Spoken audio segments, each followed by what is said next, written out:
Merci à tous, merci pour la présentation, merci pour l'invitation, merci pour l'organisation du congrès par l'équipe rennaise, merci beaucoup.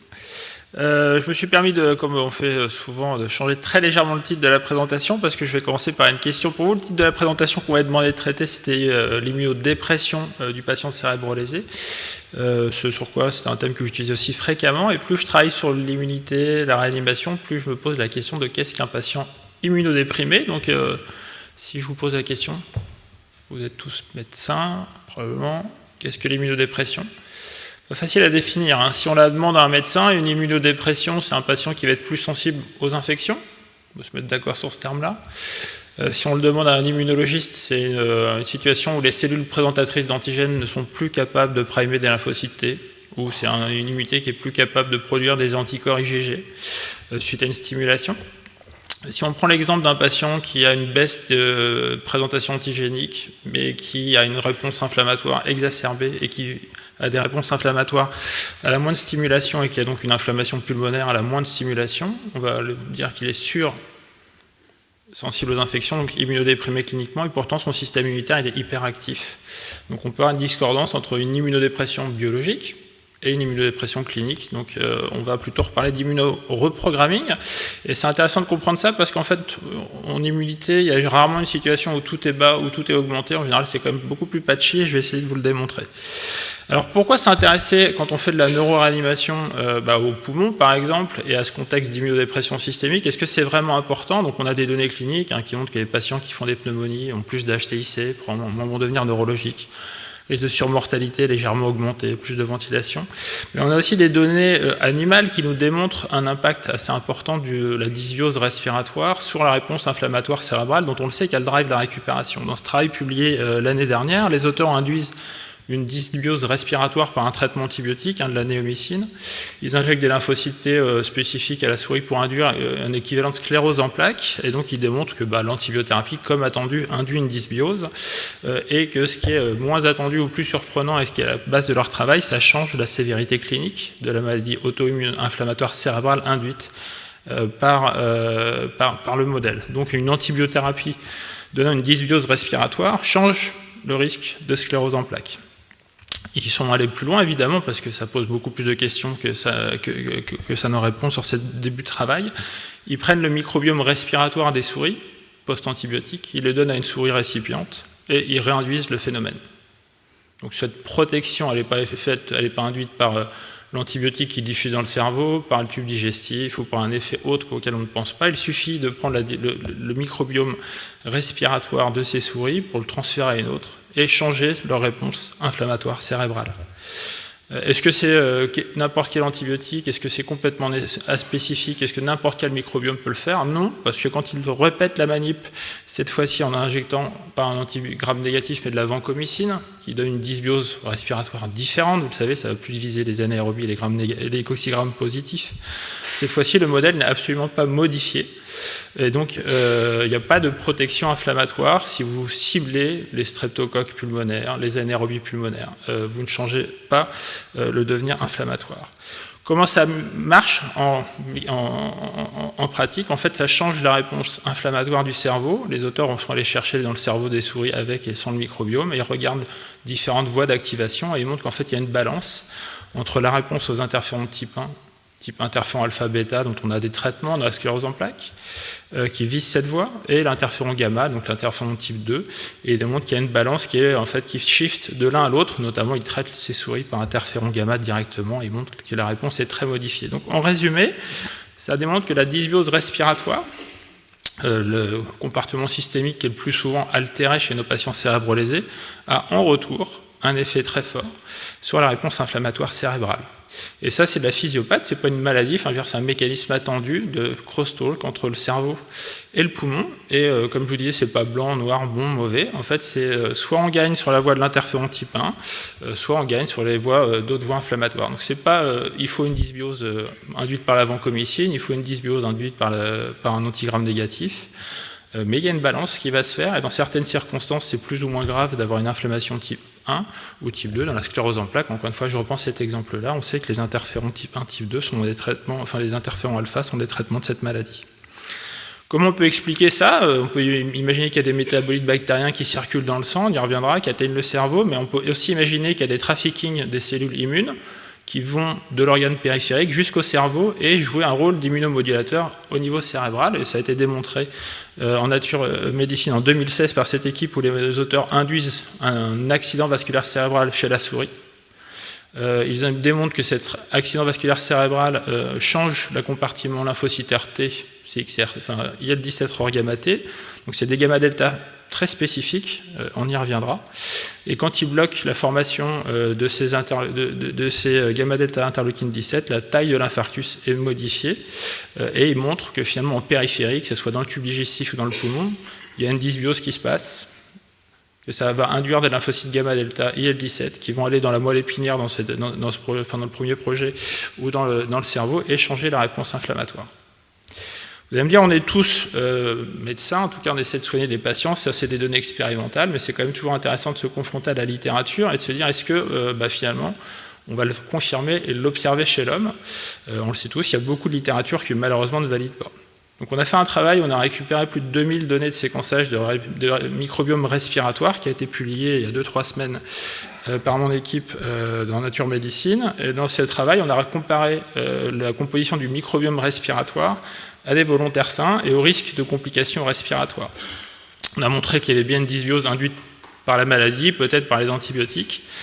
Et on a essayé de simplifier ça, parce qu'en fait, quand je vous dis qu'il y a une dysbiose, c'est extrêmement complexe, mais en fait, ce qu'on démontre, c'est qu'on s'en moque un petit peu pour savoir, de la présence ou de l'absence du pathogène. Si on donne toutes ces données très complexes à une intelligence artificielle et qu'on lui dit qu'est-ce qui est important, qu'est-ce qui compte, pour savoir si mon patient va faire une pneumonie ou un SDRA, il ne nous dit pas il faut du staph ou du pseudomonas, il nous dit il faut qu'il y ait une disparition des coccigrammes positifs commensaux, type streptocoque, ou des anaérobies, type Veillonella. Donc cette dysbiose dont je vous disais tout à l'heure que quand on l'induit par un antibiotique change l'inflammation, en fait elle change très très vite chez nos patients, et là c'est 80% de patients cérébrolésés dans cette cohorte, et c'est bien associé au devenir en tout cas initial de durée de ventilation, de pneumonie et de SDRA. Et on a pu le valider dans une cohorte là purement de patients cérébrolésés, 140 patients, 400 échantillons, on retrouve cette signature sur des patients cérébrolésés, et c'est bien associé à la morbidité initiale. Donc, ce première étape de se dire finalement, on sait qu'il y a un crosstalk pulmonaire, on a démontré dans les différentes équipes, on démontré dans la souris un lien physiopathologique, est-ce qu'on peut avoir cette clé et jouer dessus chez l'homme? Le premier moment, qui est la première étape, qui est cette dysbiose, oui, elle existe, elle reproduit à peu près ce qui a été induit chez l'animal, c'est robuste et c'est validé sur des critères cliniques initiaux. Comment on peut expliquer ça, cette dysbiose? Est-ce qu'il n'y a que la partie bactérienne qui est intéressante? On a aussi étudié la partie virale. Le virome, c'est quelque chose qui est peut-être un peu moins connu. On connaît tous le microbiome, mais quand on pense microbiome, on pense bactéries. Mais on sait aussi que dans le microbiome, il y a des virus et il y a des levures. Et quand on s'intéresse aux virus, c'est des virus commensaux qu'on peut tous porter sur nous de façon chronique, qui ne sont pas ou peu pathogènes. On ne connaît pas tous leur rôle.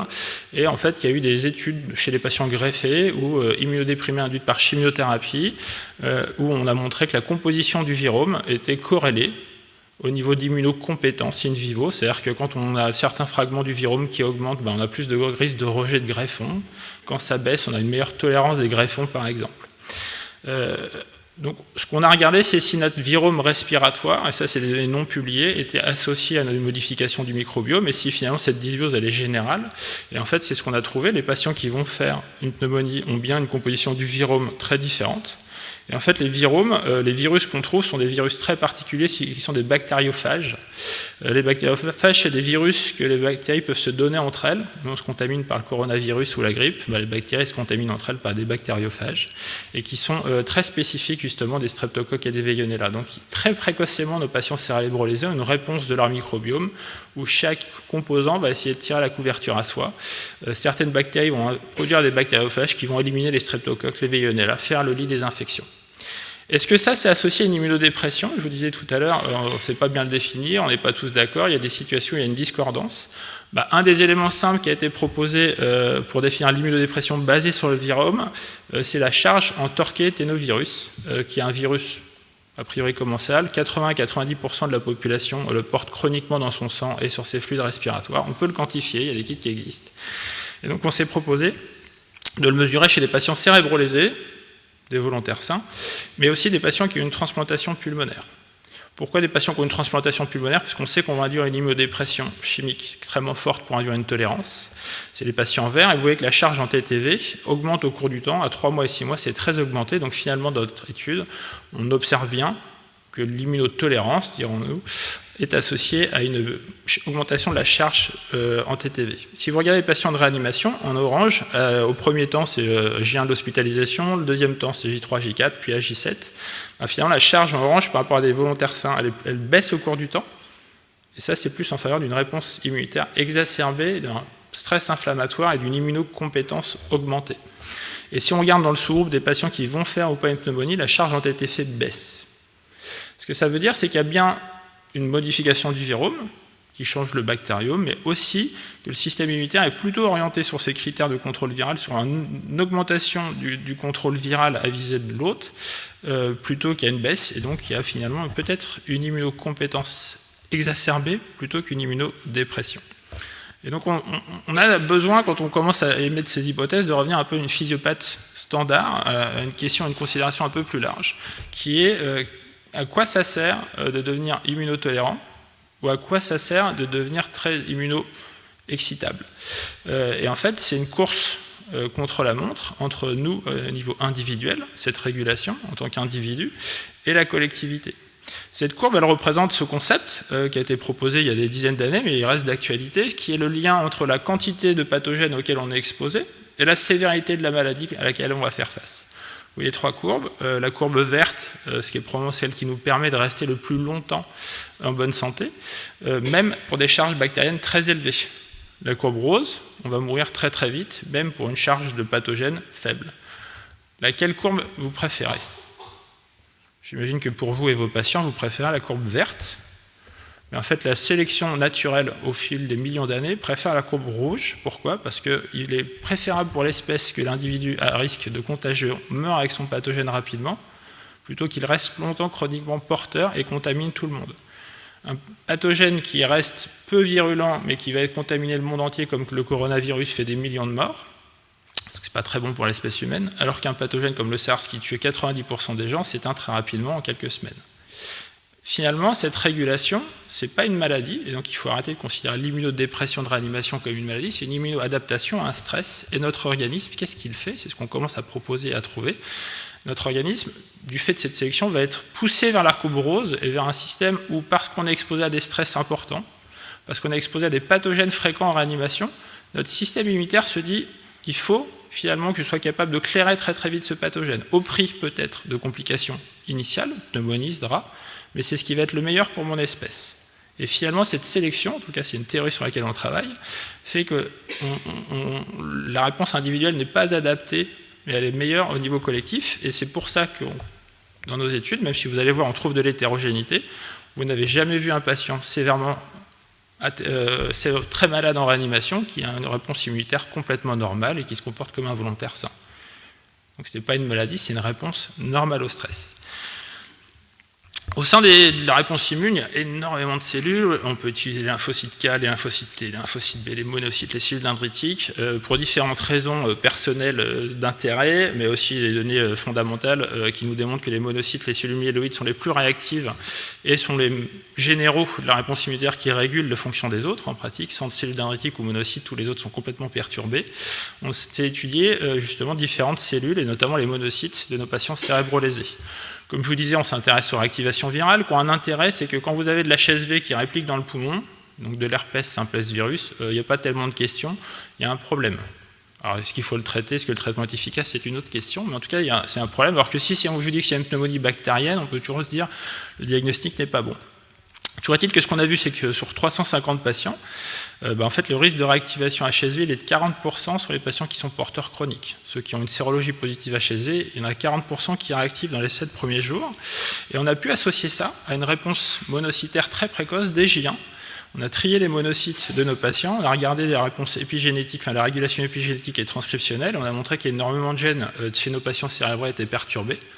Et en fait, là, vous pouvez faire des approches où vous cherchez un gène par un gène, et c'est souvent complexe, sinon on a essayé de faire des clusters et de trouver des fonctions, on a trouvé des groupes de gènes qui travaillent ensemble, et dans ces groupes de gènes, qui sont très perturbés, alors qu'on a déjà cette dysbiose respiratoire que je vous ai présentée avec l'élimination du strepto, du Veillonella, etc., en fait, nos monocytes, comme prédit dans le modèle murin, du premier travail que je vous présentais, ont une réponse aux interférons type 1, type 2 très perturbée et très diminuée, comme prédit. Et on a pu l'associer à différents marqueurs, des cytokines inflammatoires, mais de façon plus intéressante au risque de réactivation virale et d'herpès, et de façon encore plus intéressante au risque au Glasgow Outcome Scale Extended à 6 mois. Alors en critères binaires, bon ou mauvais avec la limite qu'on connaît tous, mais toujours est-il que cette reprogrammation immunitaire est associée à un meilleur devenir. C'est-à-dire que les patients qui ont ce reprogramming finalement vont mieux que les autres.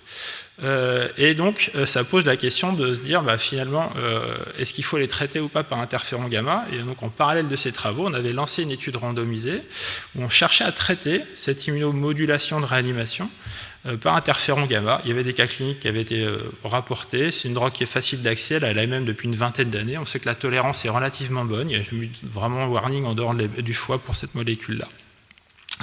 Et donc on a fait une étude randomisée, interféron gamma pendant 10 jours à la phase initiale de la réanimation versus placebo. Ce n'est pas spécialement les patients cérébrolésés, mais ils représentent quand même 85% de la cohorte. On devait faire 200 patients, c'était une phase 2 avec une recherche translationnelle pour décortiquer ce qui se passe au niveau pulmonaire et immunitaire. On a dû arrêter l'étude au bout de 109 patients, vous allez voir pourquoi, pour un problème de tolérance et de warning pulmonaire avec plus de SDRA et de pneumonie. Mais ce qu'on a pu voir, c'est qu'au bout de 7 jours, de fait, on avait bien un effet immunitaire par notre interféron gamma, puisque là, c'est les courbes de cytokines inflammatoires, elles sont très différentes entre le placebo et l'interféron gamma. Il y a plein de cytokines qui changent dans les deux sens. De façon intéressante, vous voyez quand même qu'il y a des cytokines qui sont surexprimées dans le groupe placebo, c'est-à-dire qu'en fait, l'interféron gamma ne fait pas qu'un boost, c'est une modulation immunitaire. Et ce que je vous montrais, c'est que les patients font plus de pneumonie, mais ne meurent pas plus. La mortalité J90, elle est de 22% dans le groupe interféron gamma versus 25% dans le groupe placebo. Donc il n'y a pas de surmortalité, mais beaucoup plus de SDRA, c'est 10 versus 30%. Et ce qui était surprenant, c'est qu'on a continué l'étude et le suivi, c'est que quand on regarde leur mortalité à J90, je vous disais, c'est complètement non significatif. Quand on regarde les durées de ventilation, d'hospitalisation, ça ne change rien. Et on a même fait une étude médico-économique et de qualité de vie. À 3 mois, les patients qui ont eu de l'interféron gamma, qui ont plus fait de pneumonie, etc., ils vont plutôt mieux en qualité de vie que le groupe placebo. Et si vous regardez les coûts induits par le traitement sur l'ensemble de la prise en charge, ils ont coûté moins cher. Donc finalement, si on se met dans une perspective médico-économique, on trouve sur seulement 109 patients que l'interféron gamma est médicalement, est cost-effective. Alors comment on peut expliquer finalement qu'un traitement puisse avoir un prix à payer initial en termes de SDRA, alors que finalement à long terme c'est plutôt bon? C'est ce que je vous disais, peut-être que ce n'était pas finalement une maladie, qu'on a renforcé le phénomène qui est finalement bénéfique, avec un prix à payer initial.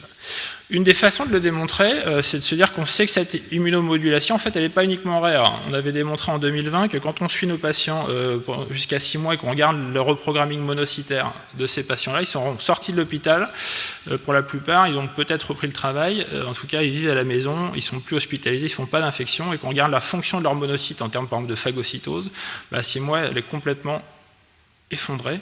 Les monocytes ne se comportent pas du tout comme des volontaires sains, et donc cette immunomodulation, elle est en réa, et peut-être pour très très longtemps. Donc on a essayé de répondre à cette question, est-ce que ça dure très longtemps, et est-ce que c'est bénéfique? Immunodépression, c'est pas très bon, risque de cancer, d'infection, et donc on vous propose que peut-être c'est bénéfique. Donc on s'est dit, comment répondre à cette question-là? Idéalement, il faudrait suivre beaucoup de patients pendant très longtemps, et se dire, est-ce qu'ils font plus de complications liées à l'immunodépression? On va prendre le cancer, on sait que les immunodéprimés font plus de cancer que les autres. Bon, comme on est pressé, qu'on n'aime pas trop attendre, on a pris une cohorte en fait, qui existait déjà. On avait pris 5 millions de patients hospitalisés dans les 10 dernières années et on a regardé si dans les 10 ans qu'on suivit, ils avaient fait plus de cancer que les autres. Si finalement cette immunomodulation de réa, c'est une immunodépression qui dure, on verra plus de cancer. Et si finalement ils font moins de cancer, c'est que c'était un immunogain. Et en fait, ce qu'on a trouvé, c'est quoi? C'est que ceux qui ont fait un sepsis font moins de cancer que les autres dans les 10 ans qui suivent. D'accord. Ceux qui ne font pas de sepsis, qui ont pourtant ce qu'on pense une réponse adaptée, ils n'ont pas été immunodéprimés en réa, en fait ils n'ont pas vu qu'il y avait un CIRS, ils n'ont pas appris, selon le concept qu'on est en train de développer, eux font plus de cancer que les autres. Alors vous allez me dire, bon c'est une cohorte, ça a plein de biais, donc c'est pour ça qu'on retourne vers le modèle animal. On a vu tout à l'heure que finalement on avait pu valider chez l'homme plein de données animales, donc c'est pas toujours mauvais en fait, on arrive souvent à prendre beaucoup de choses. On a réinduit le modèle, on a induit un sepsis chez nos souris. puis on attend qu'elle guérisse, et puis 28 jours plus tard, ce qui est très long pour la souris, une souris, son espérance de vie, c'est 18 mois, donc là on est sur l'équivalent de plusieurs mois à l'année, on induit un cancer, et on regarde si le cancer pousse mieux sur une souris qui a été guérie d'un sepsis, ou pas. Et en fait, non, la tumeur, on reproduit ce qui est chez l'homme, c'est-à-dire qu'on a fait un modèle qui mime ce qui est chez l'homme, une souris qui a guéri d'un sepsis, développement de cancer. On a essayé de comprendre pourquoi. En fait, c'est l'intérêt des nouvelles approches, c'est quand vous avez une question, vous êtes à peu près sûr de savoir répondre. C'est-à-dire que je n'ai pas dit que c'était forcément les monocytes, même si c'était ma cellule d'intérêt. On a fait un single cell RSX, c'est-à-dire qu'on regarde toutes les cellules immunes au lieu du cancer et du sepsis, donc dans le poumon, et on a pu voir qu'il y avait 2 cellules d'intérêt qui apparaissent, qui ne sont pas là au départ et qui sont là dans la cicatrice immunitaire inflammatoire, qui sont des T lymphocytes résidents qui expriment CXCR6, et des monocytes particuliers qui expriment CXL16, qui est le ligand pour CXCR6. C'est de la c'est du séquençage, c'est de la prédiction, donc on l'a validé au niveau cellulaire, on l'a bien trouvé, et on a regardé ce que c'était que ces cellules-là, et en fait ces cellules-là c'est quoi? C'est lymphocytes T, très particuliers, gamma delta, IL-17 résident. Je ne sais pas si vous vous rappelez, sur le Naturmed de 2016, c'était déjà celle-là. Donc c'était du tube digestif et de l'AVC, et nous on trouve que le sepsis réinduit bien cette dysbiose, elle réinduit bien ça. Et pourquoi je trouve ça finalement très rassurant, c'est quel que soit le modèle, homme, murin, trauma, sepsis, on retrouve les mêmes mécanismes. Donc c'est ce qui nous fait vraiment penser que ce n'est pas une pathologie, c'est une réponse physiologique à un stress qui nous donne un avantage collectif au prix individuel de prendre un risque. Je vais me battre contre mon pathogène initial très fortement, quitte à en mourir, mais je vais l'éliminer rapidement. Ce qui est, encore une fois, au niveau collectif, la meilleure stratégie à avoir. Quand on empêche cette formation de lymphocytes T, CXCR6, IL-17, gamma delta, ben en fait, on n'est plus protégé de la tumeur, donc on montre qu'il y a bien un mécanisme protecteur causal. Et quand on regarde les monocytes qui produisent CXL16, pourquoi, en fait, pendant 10 ans, nos monocytes vont être capables de garder et de produire le ligand qui induit cette accumulation au bon endroit de nos lymphocytes T? C'est que nos monocytes et nos macrophages, ils gardent une signature épigénétique, avec un gain potentiel de production de CXCL16, qui est le ligand qui attire ces cellules-là, très forte. Donc dès qu'on va les restimuler par un cancer, un futur sepsis, notre système, il se rappelle qu'on vit dans un monde dangereux, où on fait beaucoup de cancers, beaucoup de sepsis, et on fait une réponse très très forte liée à ça, parce qu'on a cette mémoire épigénétique, macrophagique. Donc là, c'est par exemple une séquençage de chipsec, vous regardez tout le génome, et quand c'est un pic élevé, c'est que finalement le gène il est up-régulé, donc il n'y a pas d'a priori, parce qu'on peut ne pas le trouver d'autres gènes, et là on a bien trouvé que ces ligands étaient augmentés. Est-ce que c'est intéressant pour des gens qui sont en dehors de notre cible, de notre champ de compétences de regarder ça? Bah oui, parce que finalement on découvre un mécanisme antitumoral nouveau, c'est-à-dire qu'en s'étudiant le stress traumatique et septique, on démontre que cette boucle CXL16, macrophage, TRM, bah en fait c'est un très puissant antitumoral, ce qui n'est pas connu par les oncologues, et on a pu montrer que dans des cohortes publiques, que quand on regarde cette signature-là, elle est présente. Il y a bien une corrélation entre des macrophages qui produisent CXL16 et des lymphocytes T, et ça c'est associé à la survie des patients. C'est-à-dire qu'un patient qui a un cancer pulmonaire, qui a une signature très riche dans cette boucle, il a une meilleure espérance de vie qu'un autre. Mais alors finalement, est-ce que, je vous dis que c'est de la physiopathe et que tout le monde fait ça, mais est-ce que vraiment tout le monde fait ça? Donc oui, tout le monde le fait, mais pas à la même quantité, et on peut avoir des chemins de vie qui font qu'on apprend plus ou moins vite, on le sait tous à l'école, on n'apprend pas à la même vitesse. Et donc en fait, il est nécessaire d'essayer de s'approcher d'une approche de précision pour essayer de décortiquer chaque patient. Et ce qui est intéressant quand on fait une recherche translationnelle sur des essais randomisés, qu'on collecte des échantillons, c'est qu'on est capable de comprendre ce qui se passe. Et donc typiquement dans cette étude sur l'interféron gamma où on se dit zut, on n'a pas l'effet attendu, on s'arrête. On a finalement peu appris parce que vous n'aviez pas tous pensé à faire l'interféron gamma, donc voilà. Mais si vous étudiez les échantillons et que vous essayez de comprendre ce qui se passe, vous pouvez avoir des informations nouvelles. On part du concept de cette dysbiose, qui est cette dysbiose bactérienne, et du système immunitaire qui parle entre eux, qui vont réguler le cerveau, le cancer, etc. Et donc il faut étudier tout en même temps, c'est ça qui est complexe. Donc en fait, dans 2 cohortes de patients, une première cohorte de patients de 150 patients cérébrolésés, puis dans l'étude Prévap, 109 patients, dont la plupart cérébrolésés, on a étudié l'immunité et le microbiome. Et en fait, on a, grâce à d'autres pipelines d'intelligence artificielle, dit en fait, on ne sait pas ce qui est important. C'est pas le monocyte, j'en sais rien, c'est peut-être le monocyte, c'est peut-être le microbiome, j'en sais rien. Et l'intelligence artificielle peut nous prendre par des modèles mathématiques des patterns. Des patterns, c'est en fait, il y a un groupe de microbiomes avec telle cytokine et telle cellule qui évolue dans le temps, et en fait, c'est pas ce groupe-là, il est présent chez tout le monde, mais en fait, c'est la cinétique. Ce qui compte, c'est que c'est une courbe en circonflexe, ou ce qui compte, c'est que ça monte ou ça descend, ou que ça soit flat. Ça, on ne savait pas le faire il y a 3 ans. Dans le monde entier, personne ne savait le faire. Les modèles mathématiques n'ont des utilisateurs. Ils sont de 2022, donc c'est des nouvelles réponses qu'on est capable de donner à des éléments qu'on ne voyait pas avant. Et en fait, ça vous donne 15 facteurs. Et vous disent, par exemple, le facteur 7, il est très dépendant du métabolome et très peu du microbiome. Et après, vous pouvez te poser la question, quel facteur est associé à ma question pneumonie SDRA ou mortalité? Et vous voyez que le facteur 7 et 8, c'est la partie gauche, ils sont très associés finalement au risque de faire une pneumonie, un SDRA, et que c'est aussi associé à la mortalité. Donc au sein de ces 15 facteurs, peut-être que le 12e c'est celui de l'HTIC, peut-être que le 2e c'est celui de la neuroplasticité, donc c'est des choses qu'on va continuer à creuser. Et quand on regarde par exemple sur notre question initiale d'intérêt, la quantité de SDRA et la durée de ventilation chez nos patients en fonction de l'évolution de ce facteur, on voit que ceux qui ont un facteur élevé ont un meilleur devenir que les autres. Et ça démontre bien qu'il y a une hétérogénéité, qu'il y a des gens qui apprennent vite et d'autres qui apprennent pas, ces patterns et ces mouvements. C'est ce qu'on montre là. C'est des 3 groupes de clusters basés sur ces patients, sur le métabolome. On est capable de définir 3 groupes de patients. Le carré en haut, c'est les patients qui, en observationnel, se trouvent qu'ils ne font jamais de complications respiratoires. Les 2 du bas font des complications respiratoires, et le carré le plus en bas à droite sont ceux qui font les SDRA, ceux qui apprennent vite ou qui apprennent trop. On est capable de le simplifier et de poser en 4 questions finalement comment on classifie ces patients. Vous voyez, c'est bien associé cette classification très simple au risque de SDRA en bas à droite. Et une dernière question qui est pertinente pour nous, c'est de se dire est-ce que ça c'est un phénotype? Phénotype c'est juste l'aspect du biomarqueur, je prédis ce qui se passe, mais si je ne peux pas jouer dessus, si je n'ai pas de traitement, si ça ne change rien, voilà, on a fait une belle étude. On est retourné cette fois-ci dans l'étude Prévap, et on a regardé ces clusters, on les a redéfinis dans notre population, et on a regardé la réponse à l'interféron gamma. Qu'est-ce que ça fait? On avait classé les patients à faible risque modéré et risque élevé, et en fait la réponse au traitement elle est complètement différente. Ceux qui apprennent rapidement, qui sont à high risk, sont ceux qui vont bénéficier du traitement. Ceux qui de toute façon n'arrivent pas à apprendre, alors après ça pose la question de pourquoi ils apprennent peu, ne bénéficient pas du traitement. Et donc finalement, si on avait inclus uniquement des patients qui sont capables d'apprendre, on aurait eu un effet complètement différent d'inclure tout patient qu'on a défini comme immunodéprimé. Donc qu'est-ce qu'on apprend depuis il y a une dizaine d'années? Qu'il y a un crosstalk poumon-cerveau qui est certain. On sait que ce qui se passe dans le poumon va régler l'inflammation cérébrale et vice-versa.